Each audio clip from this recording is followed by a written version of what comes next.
कहानी के शुरू में हम एक बूढ़े आदमी को देखते हैं जिसको अपने घर के ऊपर वाले कमरे से कुछ आवाजें आती हैं। जब ये देखने जाता है तो वहाँ पर कुछ भी नहीं था, पर हाँ उधर एक खिलौना था जो खुद से घूम रहा था। वो बूढ़ा आदमी जब वहाँ पर गौर से देखता है तो उधर उसे किसी का साया दिखाई देता है, जिसे देखने के लिए वो उस पर चादर डाल देता है, पर उसे कुछ भी नजर नहीं आता। लेकिन कुछ ही देर बाद वो साया उसके सामने आ जाता है। इसे देखकर बूढ़ा आदमी बहुत ज्यादा डर गया था और वो चादर में छुपा साया उस पर हमला करके उसे मार देता है। फिर हमें कुछ सालों के बाद का सीन दिखाया जाता है। हम एक कपल को देखते हैं। एलिसन अपने बचपन के घर में अपने हस्बैंड के साथ रहने के लिए आई थी। एलिसन अपने डैड की मौत के बाद पहली बार अपने घर में आई थी। उसे अपने पुराने घर में आकर बहुत अच्छा लग रहा था। उसकी पुरानी यादें ताज़ा हो गई थी। उसका हस्बैंड रिचर्ड उससे कहता है कि अगर तुम्हें यहाँ पर रहना अच्छा नहीं लग रहा तो हम शहर में भी शिफ्ट हो सकते हैं, क्योंकि ये घर शहर से बहुत दूर था। एलिसन का एक बेटा भी था। रात को एलिसन को अजीबोगरीब सपने आ रहे थे, जिस वजह से वो स्लीप पैरालिसिस में चली गई थी। मतलब वो नींद में तो नहीं थी, पर वो अपने जिस्म को भी नहीं हिला पा रही थी। असल में ये उसकी बचपन की बीमारी थी। उसका हस्बैंड उसे शांत करता है। बचपन में उसके डैड उसे इस बीमारी से निकाला करते थे। एलिसन को ये बात समझ नहीं आई थी कि ये उसकी कोई बीमारी है या उसके साथ कुछ वाकई अजीब है, क्योंकि जब भी वो ऐसी हालत में होती थी तो एक औरत उसको दूर खड़ी दिखाई देती थी जो सिर्फ उसी को देखती रहती थी। बचपन में भी उसके साथ बिल्कुल ऐसा ही होता था। उसके डैड उसको समझाते थे कि इसमें कुछ हकीकत नहीं है, ये सिर्फ तुम्हारा वहम है और कुछ नहीं। और जब उसके डैड उसको सुलाकर चले जाते थे, इसको दोबारा से वही डरावने सपने आते थे। अब खैर सुबह को रिचर्ड जब ऑफिस जाने के लिए तैयार हो रहा था, तभी एलिसन टीवी में एक पैरानॉर्मल इन्वेस्टिगेटर को देखती है जो बता रहा था कि कैसे उसने एक आत्मा से बात करके इंसान की लाश को ढूंढ लिया है। उसे देखकर एलिसन भी मन ही मन सोचती है कि उसे भी इससे अपने केस के बारे में बात करनी चाहिए। अपने हस्बैंड रिचर्ड के जाने के बाद एलिसन अपने घर की सफाई करने लगी थी, जो वो किताबों को रख रही थी। तभी वो एक तस्वीर को देखती है जिसमें एक ब्राइड, दुल्हन और उसका हस्बैंड थे। एलिसन उन्हें देखकर नहीं पहचान पाती और उस तस्वीर को रखकर दोबारा से साफ सफाई करने लगती है। इसी बीच उसे वॉशरूम से पानी के चलने की आवाज आ रही थी। जब ये जाकर देखती है तो उधर पानी का टैप नलका खुला हुआ था और वॉश बेसिन में पानी भर गया था। ये टैप को बंद करती है और पानी निकालने के लिए हाथ डालती है तो उसे वॉश बेसिन में से किसी के कटे हुए बाल मिलते हैं, जिन्हें देखकर वो काफी हैरान हो गई थी कि वो बाल यहाँ पर कैसे आए। तभी एलिसन को अपने बच्चे के रोने की आवाज आने लगी थी। ये जाकर अपने बच्चे को चुप करवाती है तो तभी उसकी नजर उनके धागे पर पड़ती है जो बॉल की तरह लिपटा हुआ था। उसे देखकर इसे याद आता है कि ऐसा धागा उसने अपनी मॉम के हाथ में भी देखा था, क्योंकि उसकी मॉम टेलर दर्जन थी। रात को एलिसन जब रिचर्ड के साथ खाना खा रही थी तो रिचर्ड बताता है कि मुझे बिजनेस के सिलसिले में कुछ दिन के लिए शहर से बाहर जाना होगा। ये सुनकर एलिसन को बिल्कुल भी अच्छा नहीं लगता। वो कहती है जरूर, तुम्हारी सेक्रेटरी भी तुम्हारे साथ जा रही होगी, क्योंकि पहले एलिसन का हस्बैंड अपनी सेक्रेटरी को पसंद करता था। एलिसन उसको मना करती है कि तुम मुझे ऐसे अकेले छोड़कर जाओगे, जिस पर वो कहता है बात समझने की कोशिश करो एलिसन, अगर मैं नहीं गया मुझे जॉब से निकाल दिया जाएगा। पर एलिसन को गुस्सा था कि रिचर्ड अपनी सेक्रेटरी के साथ जा रहा है, जिस पर रिचर्ड उससे कहता है कि वो उसकी जॉब है, तुम समझने की कोशिश करो, मैं सिर्फ तुमसे प्यार करता हूँ, मुझ पर ऐसे शक मत करो। एलिसन अब बिना कुछ कहे ही अपने कमरे में चली जाती है। तभी उसे अपने सामने घूमता हुआ खिलौना दिखाई देता है। उसको देखकर एलिसन को अपने बचपन की याद आ गई थी कि कैसे ऐसे ही बचपन में ये इसके सामने आ गया था। जब इसने इस खिलौने का पीछा किया तो इसकी मॉम ने इसे स्टोर रूम में बंद कर दिया। जब सुबह हुई तो इसके डैड ने इसे बाहर निकाला था। एलिसन जख्मी हालत में बाहर निकली थी। इसके बाद इसके डैड ने ये फैसला किया था कि वो इसे किसी दूसरी फैमिली को दे देंगे, क्योंकि एलिसन अपने ही घर में महफूज नहीं थी। पर उस वक्त एलिसन ने अपने घर में एक प्रीस्ट को भी देखा था जो कमरे में बैठा मंत्र पढ़ रहा था। तब से एलिसन बाहर रहने लगी थी और अब बहुत सालों बाद ये अपने पुराने घर में आई थी।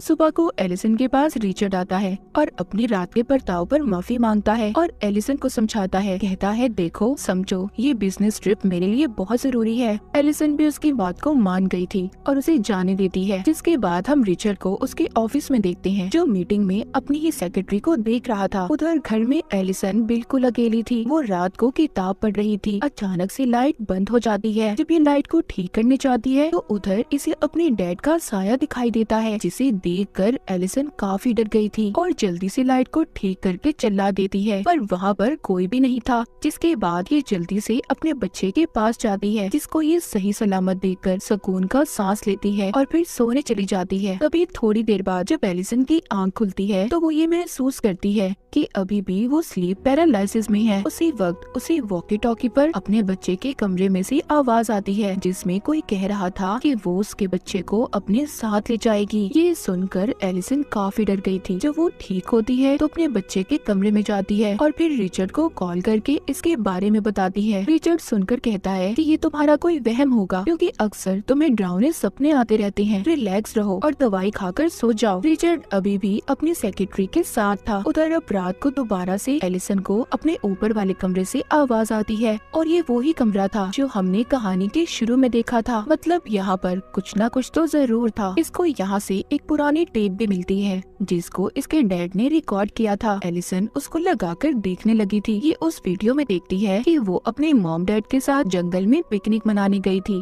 पर साथ ही एक और वो अपनी मॉम की वीडियो देखती है जिसमें उसकी मॉम अजीब सी हरकतें करती हुई दिखाई दे रही थी और उसके डैड ने प्रीस्ट को बुलाया था। ये सब देखकर एलिसन को समझ नहीं आ रहा था कि उसकी मॉम को हुआ क्या था, क्योंकि आज तक उसके डैड ने इस बारे में नहीं बताया था। अब एलिसन किसी तरह उस प्रीस्ट का पता करती है जिसको इसने वीडियो में देखा था और उससे मिलने जाती है। प्रीस्ट उससे पूछता है कि तुम कौन हो। वो बताती है कि आज से कुछ साल पहले मेरे डैड ने तुमसे मदद मांगी थी। मैं उन्हीं की बेटी हूँ। मेरी मॉम को ठीक करने के लिए मुझे जानना है कि आखिर मेरी मॉम को हुआ क्या था, वो क्यों अजीब अजीब हरकतें करती थी। प्रीस्ट कहता है सॉरी, मैं इस बारे में तुम्हारी कोई मदद नहीं कर सकता और ना कुछ बता सकता हूँ। एलिसन कहती है मुझे उस घर में किसी के होने का एहसास होता है, पर प्रीस्ट फिर भी उसकी नहीं सुनता और उसके मुंह पर ही दरवाजा बंद कर देता है। पर फिर उसी दिन प्रीस्ट एलिसन के घर खुद ही आ गया था। एलिसन पूछती है मेरा अब भी यही सवाल है, मेरी मॉम को क्या हुआ था। प्रीस्ट बताता है तुम्हारी मॉम पर किसी बुरी आत्मा का असर था। उसने तुम्हारी मॉम को अपने काबू में कर लिया था और तुम्हारे डैड ने तुम्हें दूसरी फैमिली को इसलिए दिया था, वो तुम्हें महफूज रखना चाहते थे।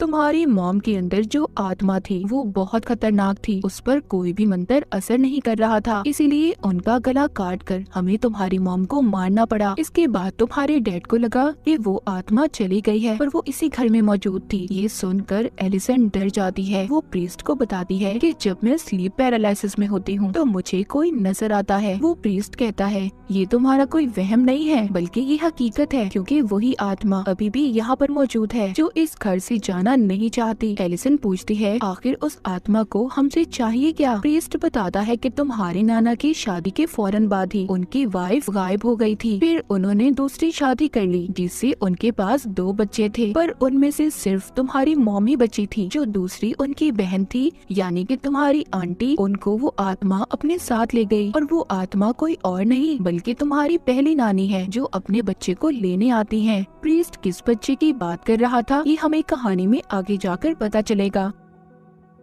एलिसन को तभी प्रीस्ट के पीछे वही आत्मा नजर आती है जिससे वो डर कर उठ जाती है। वो प्रीस्ट से पूछती है इस आत्मा को यहाँ से कैसे बाहर निकाला जा सकता है। वो बताता है कि इसके लिए उसकी सभी चीजें जो उससे जुड़ी हुई हैं, हमें उन्हें जलाना होगा। तभी वहाँ पर रिचर्ड भी आ गया था जो इन दोनों की बातों को सुन लेता है और उसे बेहद गुस्सा आता है। वो प्रीस्ट को जाने का कहता है क्योंकि रिचर्ड इन सब बातों पर यकीन नहीं करता था। उसे लग रहा था कि प्रीस्ट एलिसन को झूठी बातों में फंसा रहा है। इसके बाद प्रीस्ट उसके घर से चला गया था। तभी रास्ते में अचानक से उसकी गाड़ी बंद हो जाती है और उसके सामने वही आत्मा आ जाती है जो ब्राइड बनी हुई थी। ये वही ब्राइड दुल्हन थी जिसकी तस्वीर एलिसन ने भी देखी थी। असल में वो यहाँ पर आकर प्रीस्ट को डराना चाहती थी। तभी प्रीस्ट दुआ करता है और मंत्र बोलने लगता है, जिस दौरान उसकी गाड़ी का दरवाजा खुलता है। उसे वो फौरन बंद करता है मगर फिर से वो दरवाजा खुल गया था। अब प्रीस्ट काफी ज्यादा डर गया था, लेकिन तभी अचानक से वो आत्मा उस पर हमला करके उसे मार देती है। उधर एलिसन अपने कमरे में अब अपने बच्चे को भी ले आई थी। उसे तभी नीचे से आवाज आती है। ये प्रीस्ट को जाता हुआ देखती है। अजीब था ना, प्रीस्ट तो मर गया था, तो फिर ये कौन था। जब एलिसन उसके पीछे जाती है तो वहीं वो आत्मा उसे नजर आती है और उसे अपने साथ ले जाने लगी थी। जिस दौरान रिचर्ड जब उसके पास आता है तो आत्मा वहाँ से चली गई थी। जब ये दोनों कमरे में आते हैं तो इन्हें पता चलता है कि वो आत्मा अब इनके बच्चे को अपने साथ ले गई है। अब रिचर्ड पुलिस को बुलाता है अपने बच्चे को ढूंढने के लिए। उधर एलिसन भी ये जानती थी कि उसके बच्चे को एक आत्मा लेकर गई है जिसे पुलिस नहीं ढूंढ सकती। ये अब उसी पैरानॉर्मल इन्वेस्टिगेटर प्रीस्ट को कॉल करती है जिसको इसने पहले टीवी पर देखा था। ये एलिसन के बुलाने से उसके घर पर आता है और उन्हें एक जादुई क्रिस्टल बॉल दिखाता है। वो बताता है जब भी कोई आत्मा, कोई बुरी शक्ति इसके पास होती है, इसका रंग बदल जाता है और तभी इससे पता चलता है कि वहाँ पर कोई बुरी शक्ति है या नहीं। जब ये प्रीस्ट एलिसन के कमरे को देखता है तो उसे पता चलता है कि उसके बच्चे को सच में कोई आत्मा लेकर गई है।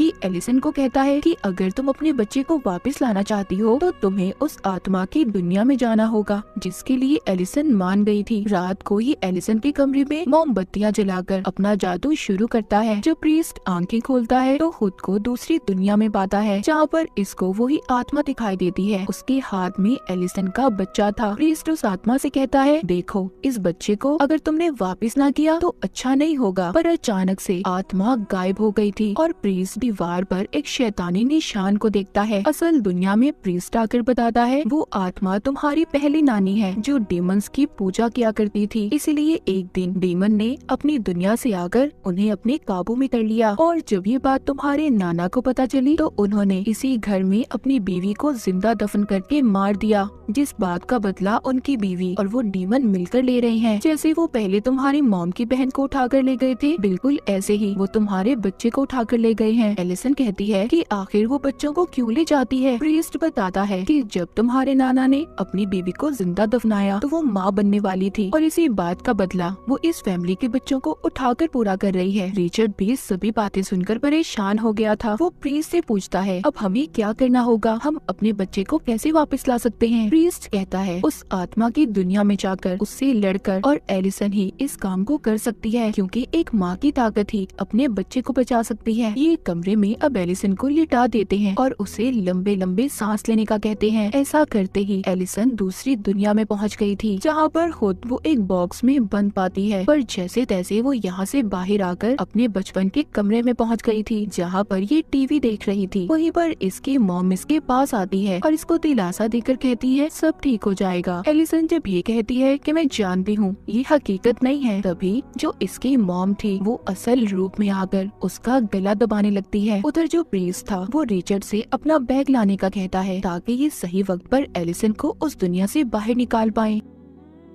पर जब रिचर्ड कमरे में जाता है जहाँ पर वो अपनी सेक्रेटरी को देखता है, पर ये समझ गया था कि ये आत्मा की कोई चाल है, लेकिन उस कमरे का दरवाजा बंद हो जाता है। उसे तभी बाथरूम से आवाज आती है। जब ये देखने जाता है उधर आत्मा ने इसको अपने काबू में कर लिया था। उधर दूसरी दुनिया में एलिसन अपने नाना को देखती है जो रो रहे थे। उसको अपनी असल नानी भी दिखाई देती है जो अपना गला काट लेती है। इधर असल दुनिया में प्रीस्ट रिचर्ड का इंतजार कर रहा था, पर जब वो नहीं आता तो वो खुद ही अब ऊपर जाता है। जब कमरा खोलता है उधर सब अजीब था। रिचर्ड भी उस आत्मा के कब्जे में था। ये जल्दी से अपना बैग लेता है और दरवाजा बंद करके एलिसन के पास जाता है। अपनी चीजें निकालकर जादू करके आत्मा को एलिसन से दूर रहने का कहता है। इससे वो आत्मा उससे दूर तो हो गई थी। उधर आत्मा की दुनिया में एलिसन अपने नाना की पहली वाइफ को देखती है, यानी कि उसी आत्मा को जो अब तक इनके पीछे पड़ी थी। फिर एलिसन को अपने डैड मिलते हैं जो कह रहे थे इधर ही रुक जाओ,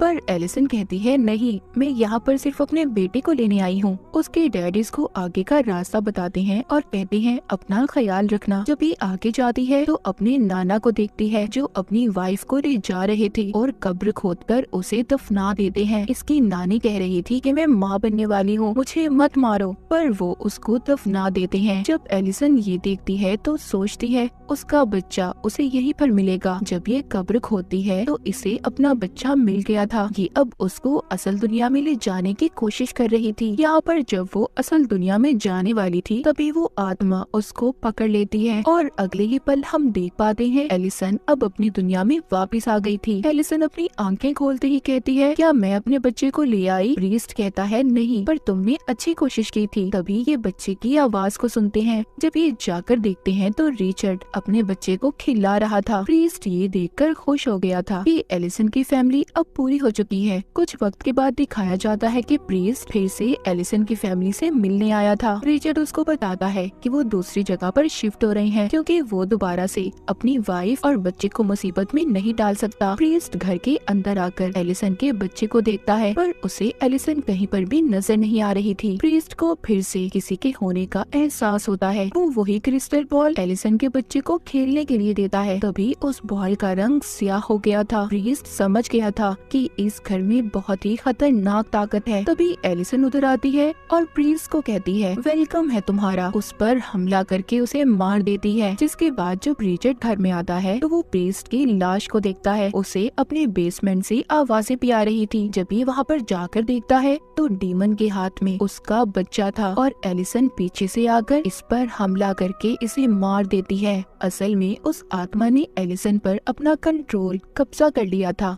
और कोई भी इस घर से ना जा पाए, इसीलिए एलिसन के अंदर आकर सबको मार रही थी। अब आगे एलिसन और उसके बच्चे के साथ ये डेड ब्राइड क्या करेगी और इसी सस्पेंस के साथ ये कहानी यहीं पर खत्म हो जाती है।